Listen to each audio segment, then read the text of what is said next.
இயேசுவே நன்றி. ஹalleluya. Praise the Lord. Praise Jesus. Thank you Jesus. ஜீவ தண்ணீரை ஊற்றும் ஆண்டவரே, இரத்தத்தால் எங்களை கழுவும் தூய்மையாக்கும் விடுதலை தாரும் அனைத்து விதமான கட்டுகளும் உடைக்கப்படட்டும், கண்களும் காதுகளும் திறக்கப்படட்டும், ஞானத்தை பொழிந்தருளும் ஆண்டவரே இயேசுவே நன்றி. Hallelujah. Lord, fill us with your wisdom, knowledge and understanding. Father, in the mighty name of Jesus we pray. Amen. இன்னைக்கு வந்து 2 அரசர்கள் 2வது அதிகாரத்தில் இருக்கிறோம். இது நமக்கு முதல் வந்து தெளிவாக புரியணும் அப்படின்னு சொன்னா, முக்கியமா 9வது வசனம் நம்ம வந்து எடுத்து தியானிக்க போறோம். இங்க வந்து அவரு விண்ணுலகத்துக்கு செல்வதற்கு முன்னாடி ஏலிஷா கிட்ட வந்து கேட்கிற ஒரு கேள்வி, உனக்கு நான் என்ன செய்யணும், உன்னை என்ன விரும்புற அப்படின்னு கேட்கிறாரு. உலக சார்ந்த ஒரு விஷயமும் கேட்காம அவர் விண்ணுலகத்துல இருக்கின்ற ஒரு 2 மடங்கான ஒரு அபிஷேகத்தை தாரும் அப்படின்னு சொல்லி அவர் கேட்கிறார். அதுல பல அந்த 9வது வசனம் வரைக்கும் நீங்க பாத்தீங்கன்னா பல விதமா வந்து எலிஷாவை கழட்டி விடலாம் அப்படின்னு பாக்குறாரு. ஆனா விடாப்பிடியாக ஒரே நோக்கத்தோட ஒரே ஒரு விஷயத்தை வந்து ஆண்டவர் விஷயத்தை மட்டும் மனதில் வைத்து அவரு கடவுள் பின்னாடி செல்கின்றார். ஆண்டவரோட மகிமை தெரியப்படணும், ஆண்டவரோட நாமத்துக்கு வந்து அவரோட மகிமை வந்து எல்லாருக்குமே வந்து வரணும் அப்படின்ற ஒரே நோக்கத்துல வந்து ஏலியாவுக்கு பின்னாடி செல்கின்றார். ஆண்டவருடைய ஆசீர்வாதத்தை அவர் பெறுகின்றார். லூக்கா நற்செய்தி 11வது அதிகாரம் 5வது வசனத்திலிருந்து 13வது வசனம் வரை நம்ம வந்து வாசிப்போம், தியானிப்போம். ஆண்டவரோட அபிஷேகத்தை பத்தி நம்ம நேத்திக்கு ஆவியானவரோட பெந்தெகோஸ்தே தினத்தை வந்து நம்ம கொண்டாடணும். இன்னைக்கு வந்து இன்னும் அந்த ஆவியானவரை பத்தி இன்னும் ஆழமாக புரிந்து கொள்வோம், பெறுவதை பற்றி. வாசிக்கிறீங்களா? 11:5-13. மேலும் அவர் அவர்களை நோக்கி பின்வருமாறு கூறினார். உங்களுள் ஒருவர் தம் நண்பரிடம் நள்ளிரவில் சென்று, நண்பா, 3 அப்பங்களை எனக்கு கடனாக கொடு, என்னுடைய நண்பர் ஒருவர் பயணம் செய்யும் வழியில் என்னிடம் வந்திருக்கிறார், அவருக்கு கொடுக்க என்னிடம் ஒன்றுமில்லை என்று சொல்வதாக வைத்துக் கொள்வோம். உள்ளே இருப்பவர், எனக்கு தொல்லை கொடுக்காதே, ஏற்கனவே கதவு பூட்டியாயிற்று, என் பிள்ளைகளும் என்னோடு படுத்திருக்கிறார்கள், நான் எழுந்திருந்து உனக்கு தர முடியாது என்பார்.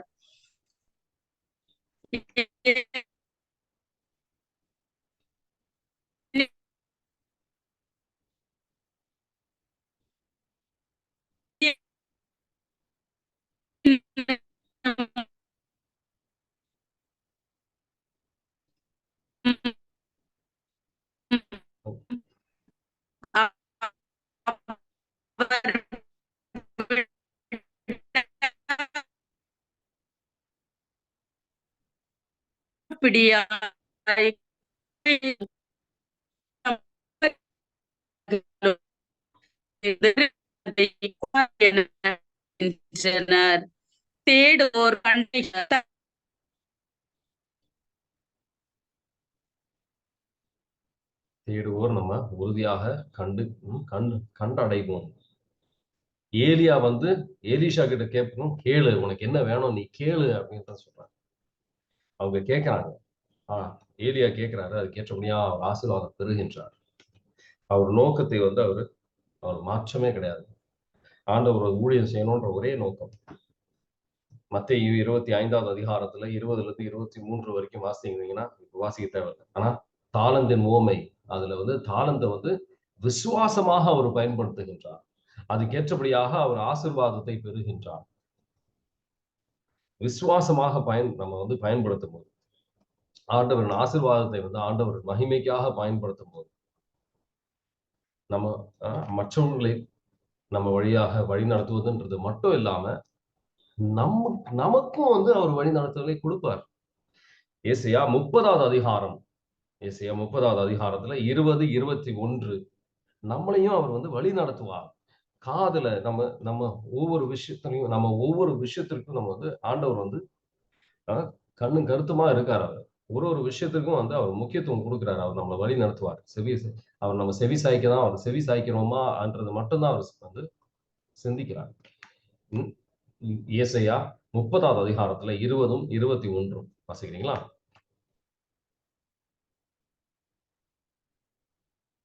ஏசாயா 30வது அதிகாரத்துல 20, 21. நம்ம இதயத்துல நம்ம காது கேட்க அவர் பேசுவார். தனித்துவமாக உங்க விஷயத்துல அக்கறை வைத்து உங்க விஷயத்துல அவர் வந்து தெளிவாகவே உங்களுக்காகவே அவர் பேசுவார். வாசிக்கிறீங்களா? ஏசாயா 30வது அதிகாரத்துல 20, 21.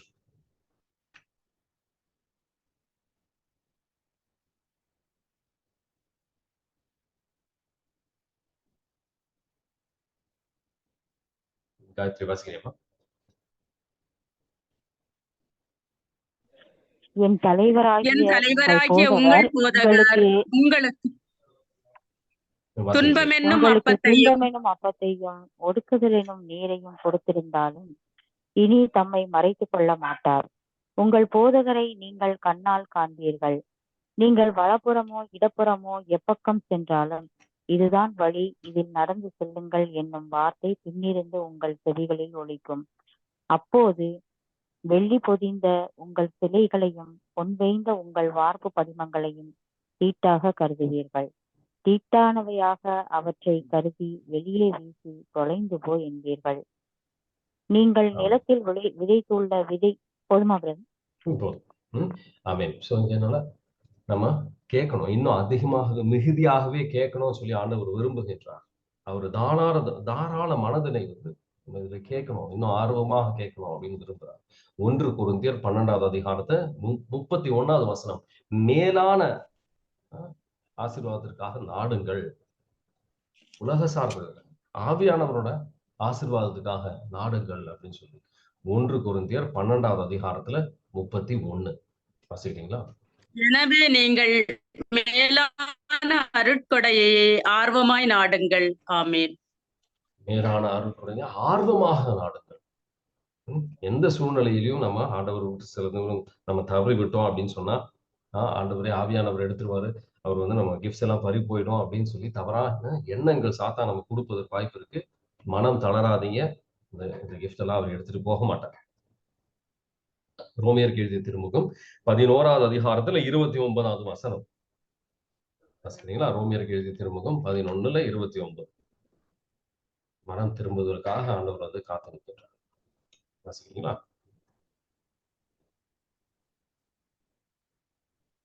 ரோமியருக்கு எழுதிய திருமுகம் 11ல 29.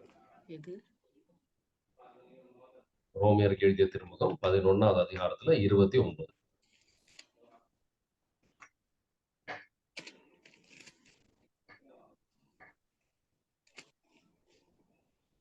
29. ஏனெனில் கடவுள் தாம் விடுத்த அழைப்பையும் கொடுத்த அருள் கொடைகளையும் திரும்ப பெற்றுக் கொள்வதில்லை. ஆமென். அவர் திரும்ப அவரோட அழைத்துதலும் அவரோட கொடுக்கின்ற அருள் கொடைகளும் ரெண்டுமே எடுக்க மாட்டாங்க. நம்பிக்கையோட நீங்க அதே அவரோட பிள்ளையாக இருப்பதற்கான ஒரு அழைத்துதல் எல்லாருக்கும் அவர் திருப்பி எடுக்க மாட்டார். அவர் உடன்படிக்கைகள் அவர் உடைக்க மாட்டார், நம்ம தான் உடைக்கணும். ஏலியா எதுக்காக எடுக்கப்பட்டார்? நம்ம இவ்வளவு நல்ல அற்புதமான விஷயங்கள்லாம் தியானித்தோம்னா, ஏலியா எதற்காக விண்ணுலகத்தில் எடுத்து செல்லப்பட்டார் என்ன நினைக்கிறீங்க? எதற்காக இந்த மாதிரி எடுத்து செல்லப்படுகின்றார்? உங்க சிந்தனை என்ன? இதை பத்தி என்ன நினைக்கிறீங்க? அவர் கடவுளுக்காக வைராக்கியமா போராடினார். ஆமா, இதுல நம்ம சரி தவறுன்றது பதிலாம் கிடையாது, நம்ம கத்துக்குதான் வந்திருக்கிறோம். அவர் வந்து கடவுளுக்காக வைராக்கியமாக அவர் வந்து போராடி இருக்கின்றார். உண்மைதான், தவறு கிடையாது. ஆனா இதை விட வேற ஏதாவது மனதுல ஏதாவது விஷயங்கள் வருகின்றதா? எதற்காக ஏலியா எடுத்து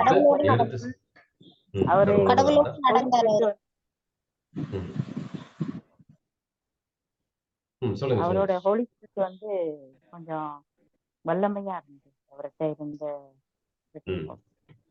வல்லமையாக இருந்தார். கரெக்ட் தான். இது இன்னும் தெளிவா உங்களுக்கு புரியணும்னா, இதுக்கு முன்னாடி யார் எடுக்கப்பட்டார்? ஈனோக். தொடக்க நூல் 5வது அதிகாரத்துல ஈனோக் எடுக்கப்படுகின்றார். அவர் எதற்காக எடுக்கப்பட்டார் சொல்ல முடியுமா? அவர் கடவுளோடு நடந்தார். கரெக்ட் தான். ஆனா ஈனோக்கோ ஏலியா மட்டும் கிடையாது கடவுளோட நடந்தவர்கள். வேற பல பேர் இந்த கடவுளோட நடந்தார்கள். அது மட்டும் ஒரு காரணமா சொல்ல முடியாது. வேற ஏதாவது ஒரு விஷயம் மனதில் வருகின்றதா? தொடக்க நூல் 5வது அதிகாரத்துல 22 இருந்து 24 வரைக்கும் நம்ம முதல்ல அதை வாசிப்போம். அதுக்கப்புறம் அடுத்த விஷயங்களுக்கு நம்ம சொல்லுவோம். மெத்துசேலா பிறந்த பின் ஏனோக்கு 300 ஆண்டுகள் கடவுளோடு நடந்தான். ஏனோக்குக்கும் புதல்வரும் புதல்வியரும் பிறந்தனர். ஏனோக்கு மொத்தம் 365 ஆண்டுகள் வாழ்ந்தான். ஏனோக்கு கடவுளோடு நடந்து கொண்டிருந்தான். பின்பு அவனை காணவில்லை, ஏனெனில் கடவுள் அவனை எடுத்துக்கொண்டார். ஆமென். ஆமென். யூதாவின் புத்தகத்துல ஏனோக்கு என்ன செய்தார், இந்த 300 ஆண்டுகள் ஆண்டவரோட நடந்தார் அப்படின்னு சொன்னா அவர் என்ன செஞ்சார் அப்படின்னு அதுல போட்டிருக்கோம்.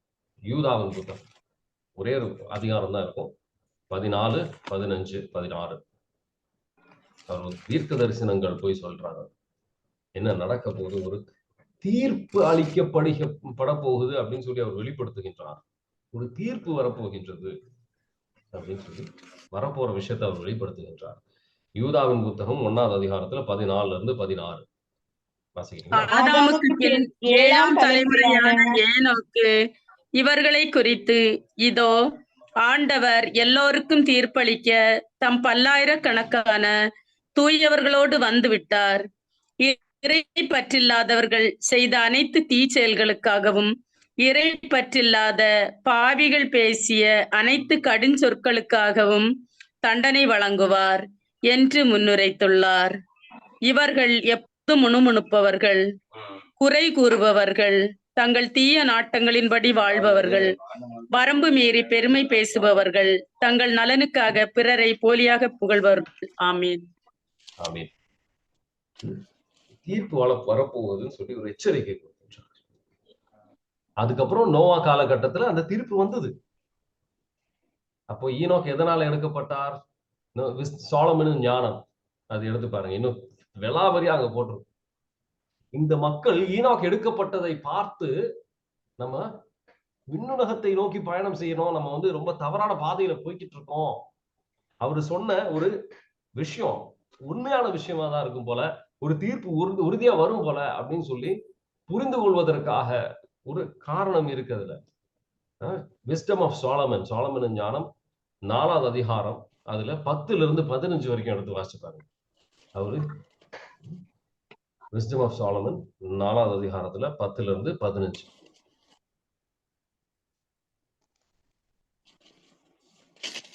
நீதிமான் ஒருவர் இறைவனுக்கு ஏற்புடையவராகி அவருடைய அன்பை பெற்றார்.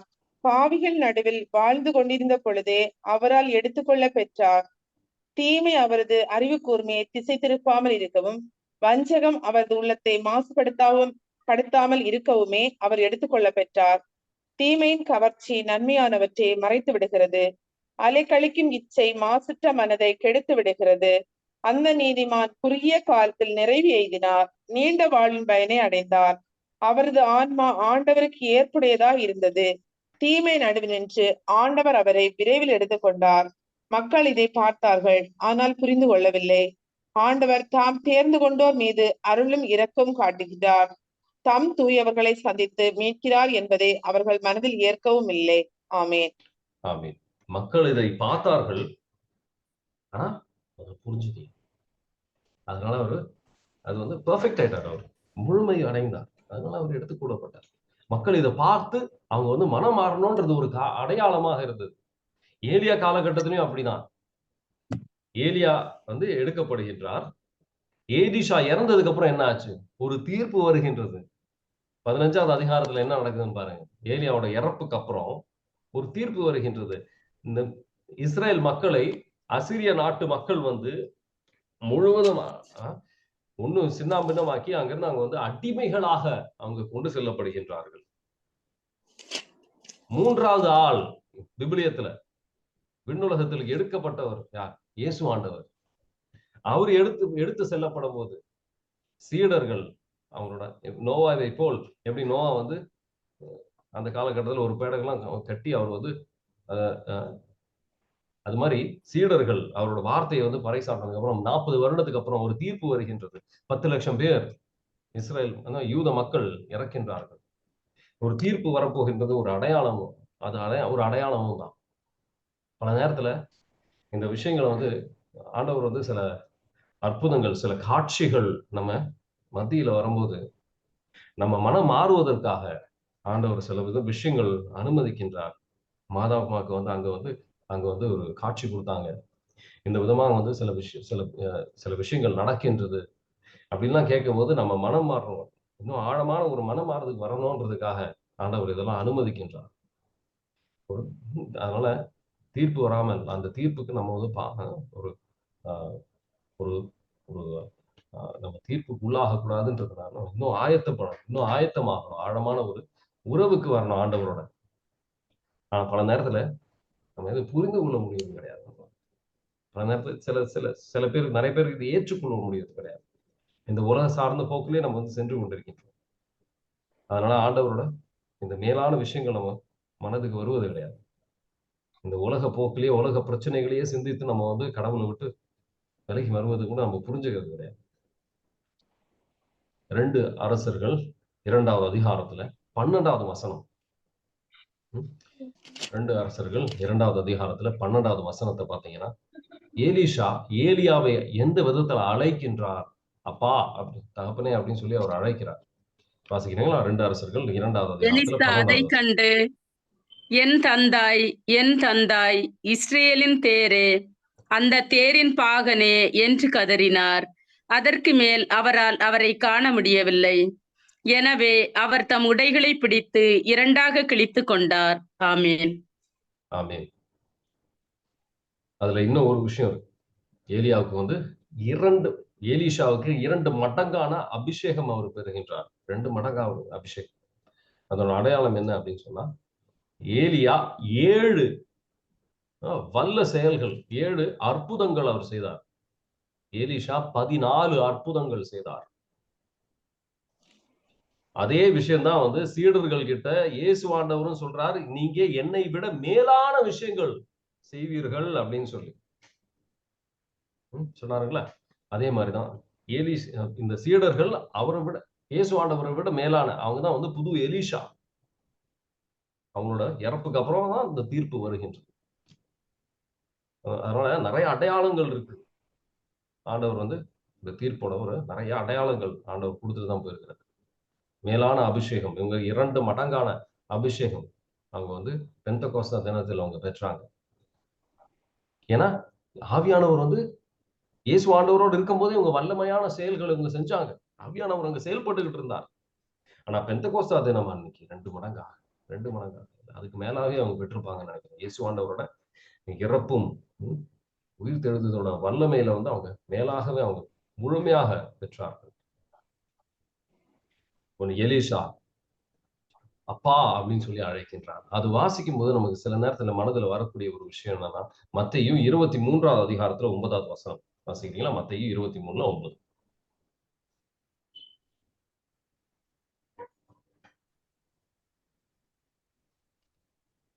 இந்த வசனத்தை பாத்தீங்கன்னா, யாரையும் அப்பான்னு கூப்பிடாதீங்க அப்படின்னு சொல்லி போட்டிருக்கு. இம்மண்ணுலகிலுள்ள எவரையும் தந்தை என நீங்கள் அழைக்க வேண்டாம், ஏனெனில் உங்கள் தந்தை ஒருவரே, அவர் விண்ணகத்தில் இருக்கிறார். ஆமேன். ஆமேன். யாரையும் தந்தையும் கூப்பிடாது. முதல்ல வாசிக்கும் போது என்னது இந்த மாதிரி ஆண்டவர் சொல்லியிருக்கிறாரு, என் அப்பா நான் அப்பான்னு கூப்பிட கூடாதா? இல்ல குருத்தூரை அப்பா அப்படின்னு சொல்லி ஃபாதர்னு சொல்லி அழைக்க கூடாதா? பல விதமான கேள்வி வரும். ஆனா இத தெளிவா உங்களுக்கு புரியணும்னா 5வது வசனத்துல இருந்து பரிசேயர்கள் என்ன செஞ்சாங்க, இது எந்த நோக்கத்துல அவங்க செஞ்சாங்க அப்படின்னு நம்ம பார்க்கும்போதுதான் இது தெளிவா இதோட அர்த்தம் நமக்கு புரியும். மத்தேயு 23வது அதிகாரத்துல 5வது வசனத்துல இருந்து 12வது வசனம் வரைக்கும் வாசிக்கிறீங்களா? தாங்கள் செய்வதெல்லாம் மக்கள் பார்க்க வேண்டுமென்றே அவர்கள் செய்கிறார்கள். தங்கள் மறைநூல் வாசக பட்டைகளை அகலமாக்குகிறார்கள், அங்கியின் குஞ்சங்களை பெரிதாக்குகிறார்கள், விருந்துகளில் முதன்மையான இடங்களையும் தொழுகை கூடங்களில் முதன்மையான இருக்கைகளையும் விரும்புகின்றார்கள். சந்தை வெளிகளில் மக்கள் தங்களுக்கு வணக்கம் செலுத்துவதையும் ரபி என அழைப்பதையும் விரும்புகிறார்கள். ஆனால் நீங்கள் ரபி என அழைக்கப்பட வேண்டாம், ஏனெனில் உங்களுக்கு போதகர் ஒருவரே, நீங்கள் யாவரும் சகோதரர் சகோதரிகள். இம்மண்ணில் உள்ள எவரையும் தந்தை என நீங்கள் அழைக்க வேண்டாம், ஏனெனில் உங்கள் தந்தை ஒருவரே, அவர் விண்ணகத்தில் இருக்கிறார். நீங்கள் ஆசிரியர் எனவும் அழைக்கப்பட வேண்டாம், ஏனெனில் கிறிஸ்து ஒருவரே உங்கள் ஆசிரியர். உங்களுள் பெரியவர் உங்களுக்கு தொண்டராக இருக்க வேண்டும். தம்மைத்தாமே உயர்த்துகிறவர் எவரும் தாழ்த்த பெறுவர், தம்மைத்தாமே தாழ்த்துகிறவர் எவரும் உயர்த்த பெறுவர். ஆமேன். ஆமென். தம்மை தாமே தாழ்த்துகின்றவர் உயர்த்தப்படுவர். பரிசேயர்கள் பேரு அவங்களோட மக்கள் வந்து அவங்கள நல்ல விதமா பார்க்கணும், ஆண்டவருக்காக அப்படின்றத விட மக்கள் அவங்கள நல்ல விதமா வந்து சிந்திக்கணும் அப்படின்றதுக்காக பல விஷயங்கள் செய்து கொண்டிருந்தார். அந்த மாதிரி ஒரு எண்ணத்துல நம்ம எதையும் செய்யக்கூடாதுன்றதுக்காக ஆண்டவர் சொல்றாரே ஒழிய, கண்ணு பாவம் செய்ய உங்களை தூண்டுது அப்படின்னு சொன்னா கண்ணை விட்டுறீங்க அப்படின்னு சொல்றாரு ஆண்டவர். அது ஒரு யாரும் இது வரைக்கும், ஆனா புனிதர்கள் கூட கண்ணை எடுத்து நம்ம பார்க்கறது கிடையாது. அதோட அதனால அப்பா ஃபாதர் அப்படின்னு சொல்லி அழைக்கிறதுல வந்து தவறான ஒரு விஷயம் கிடையாது.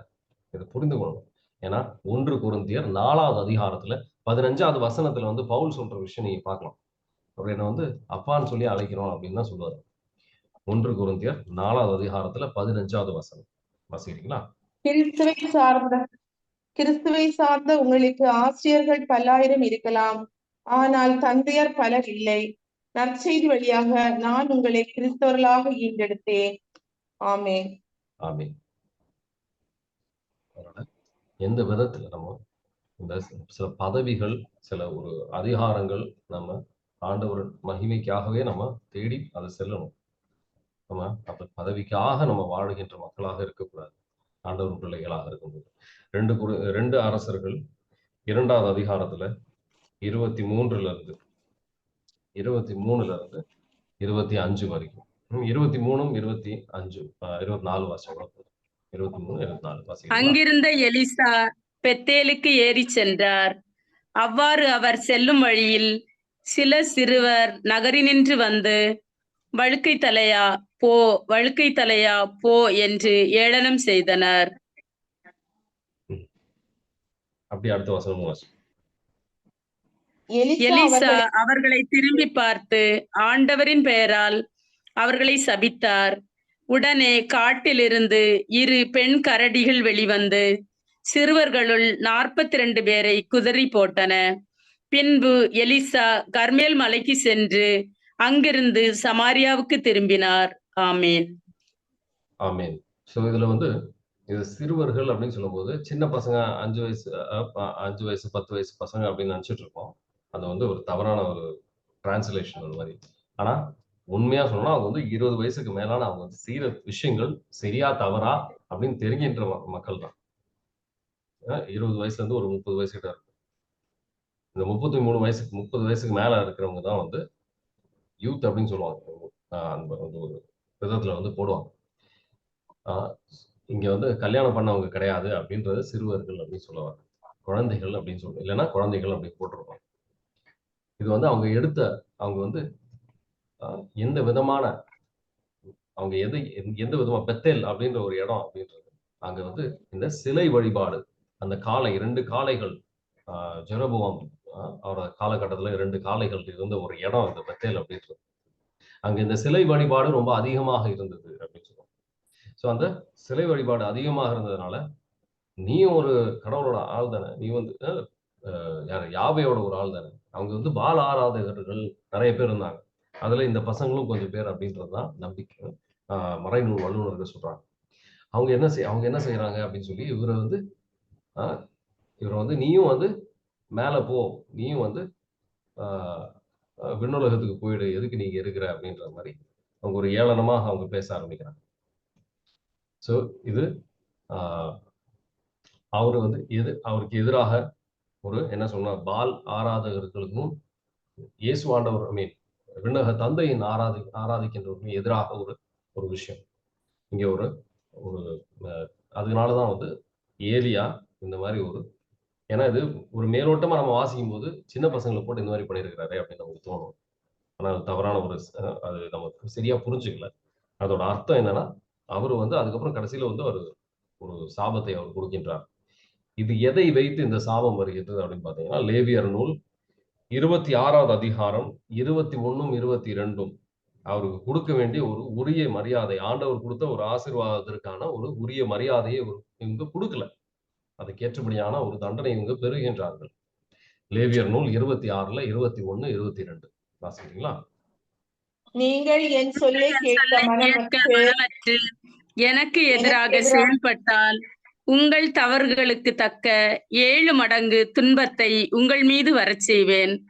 உங்களுள் காட்டு விலங்குகளை வரவிடுவேன். அவை உங்கள் பிள்ளைகளை அழிக்கும். உங்கள் ஆடு மாடுகளை அழித்து உங்களை குறைந்து போகச் செய்யும். உங்கள் பாதைகள் பயன்படுத்துவோர் இல்லாமல் பாழாகும். ஆமீன். ஆமீன். அப்போ ஒரு விதத்துல பாத்தீங்கன்னா அவர் வந்து அவங்க முழுமையா அழிக்கப்படவில்லை, உதறி விட்டுருக்க அப்படின்னு சொன்னா அது ஒரு வார்னிங். அப்படின்னு நீங்க வந்து போற பாதை சரியில்லை அப்படின்னு ஒரு எச்சரிக்கைக்காக எலிஷா அந்த காலகட்டம் அந்த பிள்ளைகளுக்கு அந்த பசங்களுக்கு அவர் சொல்றாரு. அடுத்த ஒரு விஷயம், இந்த 2 மடங்காக எப்படி வந்து அந்த ஒரு விஷயம் சொல்ல மறந்துட்டேன். 2 மடங்காக எப்படி ஏலியேஷாவுக்கு இந்த ஆசீர்வாதம் கிடைக்குது அப்படின்னு பாத்தீங்கன்னா, அவர் அப்பா என்ற ஒரு உறவுல அவர் அழைக்கும் போது இந்த தலைப்பிள்ளைகளுக்கு 2 மடங்கான ஒரு ஆசீர்வாதம் பெறுவது அப்படின்னு சொல்லி ஒரு விஷயம் இருக்கு. அதை வந்து நான் எழுதி வைக்க மறந்துட்டேன். அது 2 மடங்கான ஒரு ஆசீர்வாதம் பெறுவது அப்படின்றது அந்த காலகட்ட தலைப்பிள்ளையாக இருக்கும்போது, மெயின் ஒரு முக்கியமான ஒரு சீடராக இருக்கும்போது, இணை சட்ட நூல் 21வது அதிகாரத்துல 17வது வசனம். இணை சட்ட நூல் 21வது அதிகாரத்துல 17வது வசனம். அதுல பாத்தீங்கன்னா அவர் வந்து தலைப்பிள்ளைகள் 2 மடங்கு அதை வெறுக்கப்பட்ட பெண்ணின் புதல்வனையே தலைச்சனாக ஏற்றுக்கொண்டு தன்னிடம் உள்ள சொத்துக்களில் அவனுக்கு 2 பங்கு கொடுக்க வேண்டும். ஏனெனில் அவனே தன் தந்தையின் ஆற்றலது முதற்கனி. தலைச்சனுக்குரிய உரிமை அவனையே சாரும். ஆமீன். ஆமீன். சோ இதை வைத்துதான் அவர் வந்து அந்த மாதிரி கேட்டிருக்கிறார். நம்ம அதனாலதான் வந்து இந்த ஆசீர்வாதத்தை பெற்றிருக்கிறார். மற்ற இன்னும் 50 தீர்க்கதரிசிகள் இருந்தாங்க, யாரும் அதை பெறல. ஆனா இன்னும் அதிகமா நம்ம இன்னும் ஆழமா தியானிப்போம் கெஹாசியோட காலகட்டம். நன்றி. Hallelujah. Praise the Lord. Praise Jesus. Thank you Jesus. உள்ளத்தை அர்ப்பணிப்போம். ஆண்டவரே, பல மேலான ஆசீர்வாதங்கள் எங்களுக்காக வைத்திருக்கின்றன. ஆனா பல சின்ன விஷயங்களை பார்த்து நாம் நீங்க காட்டு எங்க வாழ்க்கையில் கொண்டு வர விரும்புகின்ற மேலான விஷயத்தை வந்து நாம் பல நேரத்தில் கூட்டை விட்டுட்டு எங்களை மன்னியும் ஆண்டவரே. உங்கள் ரத்தத்தால் எங்களை கழுவும், தூய்மையாக்கும், விடுதலை தாரும். உங்கள் திட்டம், மேலான திட்டத்தை புரிந்து கொண்டு விண்ணுலகத்தை நோக்கி பயணம் செய்கின்ற மக்களாக எங்களை மாற்றும். எங்க அனைத்து தேவைகளும் நீங்க பூர்த்தி செய்வீங்கன்னு நாங்க நம்பிக்கையோட அப்பா நாங்க வந்து உங்க கிருபையினாலே உங்க ஞானத்தை புரிந்து விட மாட்டோம். For out your wisdom, knowledge and understanding, Father, in the mighty name of Jesus we pray. Amen. God bless you. Have a nice evening.